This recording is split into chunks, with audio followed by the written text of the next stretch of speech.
Hi, I'm Charles. This is a video designed to encapsulate or summarize my practice tips for students. It's specifically aimed at parents and students who are in my guitar-based ukulele private lesson program, but it can help pretty much any student of music. So I'm going to try to do kind of the basic points first, because I get a little bit more in-depth with the same topics towards the end. The question I always get is, how much should I practice? There's no completely hard and fast answer to that, but there's principles. The purpose of practice, I would say, first and foremost, which might go against common or traditional teacher wisdom, is to enjoy playing. So I always tell students, if you say, I want to play guitar, you have to play guitar. So another word for practice is play. And the purpose of that is really, first and foremost, just to invest yourself in being what you say you're doing, which is being a guitar player.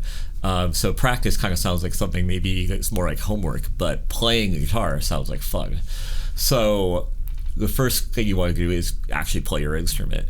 And then the second purpose of practice, of course, is hopefully to get better at playing your instrument, because getting good at something over time is fun. Meeting challenges is fun. Seeing yourself improve is fun.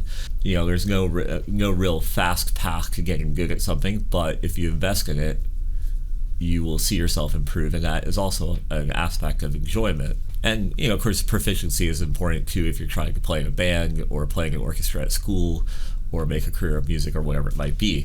But the principles of what get you there. So regularity is one of the components. In other words, practicing once every 2 weeks for 3 hours is not going to be as effective as practicing regularly for a lot of reasons.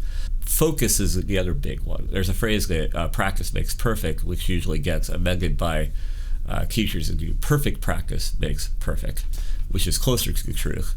But if you're practicing mistakes, you're going to be learning mistakes. If you're practicing without focus, you're more likely to make mistakes.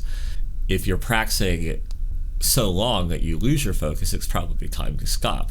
So when you combine focus with regularity, you get this idea that practicing regularly for smaller amounts of time with focus is probably the way to go about learning.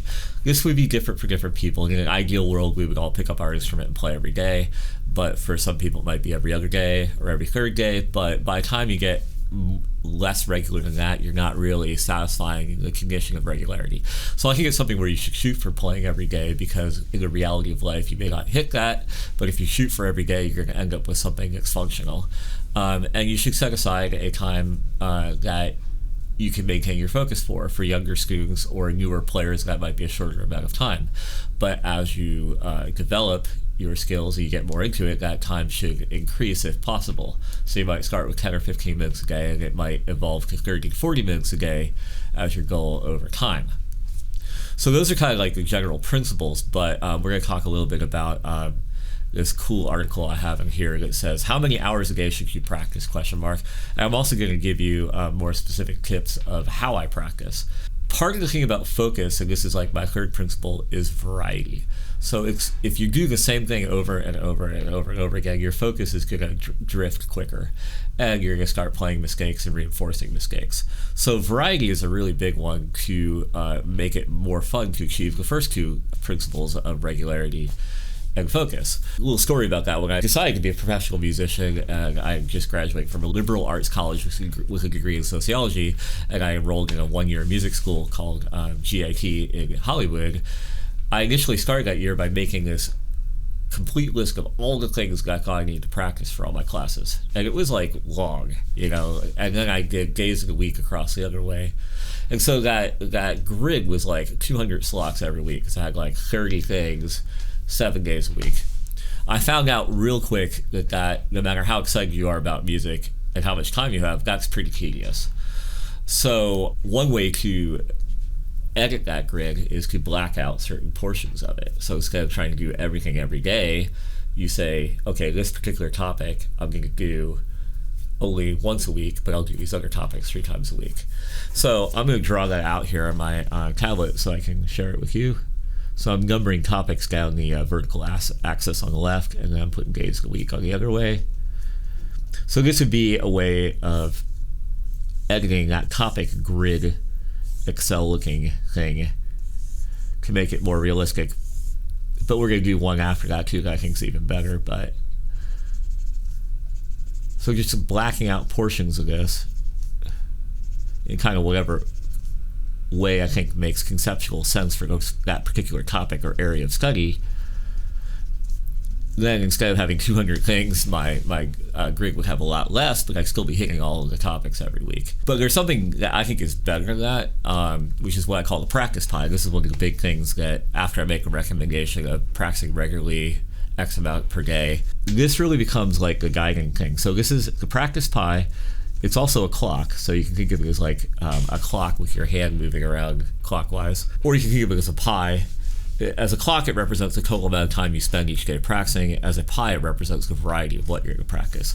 So the genius of this particular thing is you could divide every day's practice or every week's practice into slices. And each slice is a type of thing. Like I'm writing phi X here for finger exercises, and I'm writing scales, and I'm writing chord practice, and I'm writing old songs, and I'm writing new songs. So the idea with this is it's creating flexible structure. So you are embodying the idea of practicing variety in this practice pie diagram, but you're not really specifying real hardcore what each element of that variety is. For example, in finger exercises, you could do a different thing each day. One day it might be a scale, one day it might be a warm-up exercise that your teacher has shown you. In your scales department, you can play different scales every day. One day it might be blues scales, one day it might be major scales, one day it might be soloing with a scale over a backing track on YouTube. What's in that category can change. The most important thing for a lot of people is songs, but the problem with how most people practice is they tend to think, okay, I'm going to practice today, I'm just going to play my newest song. So they play their newest song for 20 minutes straight, and that's all they do. There's two problems with that. Number one, you're probably not going to practice as long when you're only doing one song. And secondly, you've kind of forgotten about all the other things that your teacher wants you to learn. So the idea of the practice pie is you try to hit multiple slices every day, no matter what. And that keeps you aware of things like practicing your technical exercises, reviewing your old songs, because they're fun. I mean, as you play old songs, you're reliving what those songs meant to you, and you're watching yourself get increasingly good at playing those by coming back to them again and again. Another thing you could call old songs is repertoire. So everyone should have a repertoire of music that they play regularly, not just their newest song. The other thing that's great about the practice pie, in addition to replacing the contents of each slice with a different specific example of that kind of thing, you also can vary the widths randomly of each slice. So if certain days you're like, I don't really want to do my scales, you narrow that particular slice down to 2 minutes. Maybe you really have a hard new song, so you end up spending 60% of the practice pie on your new song and then only 20% on your old songs. That's fine too. So you have this flexibility where you can replace the contents of each slice, and you also can decrease or increase the width or percentage of each slice. But the variety is always there, and that helps you stay diverse, it helps you stay interested, it helps you invest more time in each practice session without getting bored. The time will go really fast, actually. If you divide your practice pie into multiple elements, you're going to find that time can go really quickly, and an hour will be gone, and you'll be like, wow, that didn't seem hard to practice for an hour. Before I wrap this up, let me read some stuff from this article. This is a quote from a violin teacher. Practice with your fingers and you need all day. Practice with your mind and you will do as much in 1.5 hours. That's kind of a corollary of focus. It's thoughtful practice as opposed to mindless practice. Excessive practice is just as bad as practicing too little. It also talks in this article about taking breaks, like there's one day a week where you shouldn't touch your instrument. I think for students, you don't need to shoot for that. It's going to happen anyway.